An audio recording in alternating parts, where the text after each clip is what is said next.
The United Auto Workers, or UAW, reached a tentative agreement with General Motors on Monday.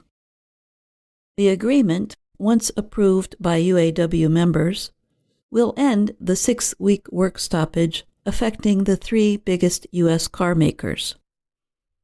The Associated Press reported that GM chief Mary Barra met with UAW leaders over the weekend and Monday morning to close the deal. The agreement follows similar deals the labor union reached in the last few days with Ford and Stellantis, the maker of Chrysler and Jeep. All 3 companies agreed to raise pay by 25% for top workers. People who are familiar with the agreement say that additional cost of living adjustments would bring their total pay increases to over 30%. At Stellantis, top workers now make around $31 an hour. Under the new deal, that will go up to more than $42 an hour. Nearly 50,000 auto workers out of nearly 150,000 union members at the 3 automakers joined the strike that began on September 15th. The deals are seen as a victory for workers who had given up raises following the 2008 financial crisis to help the companies.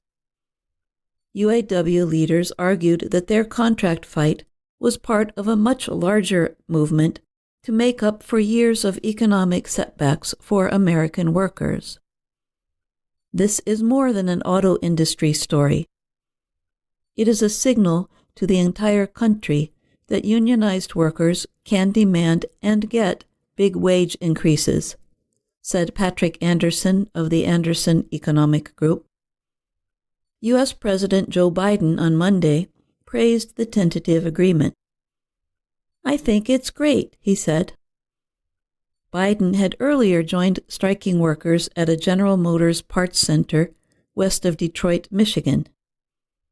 Biden's action represented the strongest ever presidential support for striking workers in a labor dispute. Aides to Biden have been worried about a lengthy auto strike and drop in production. They were concerned that it would damage both the U.S. economy and the Democratic president's chances of re-election in 2024.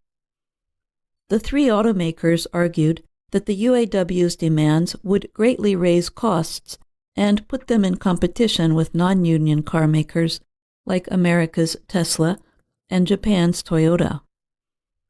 The UAW said before the GM announcement that it wants to expand negotiations to other non-union car makers in 2028.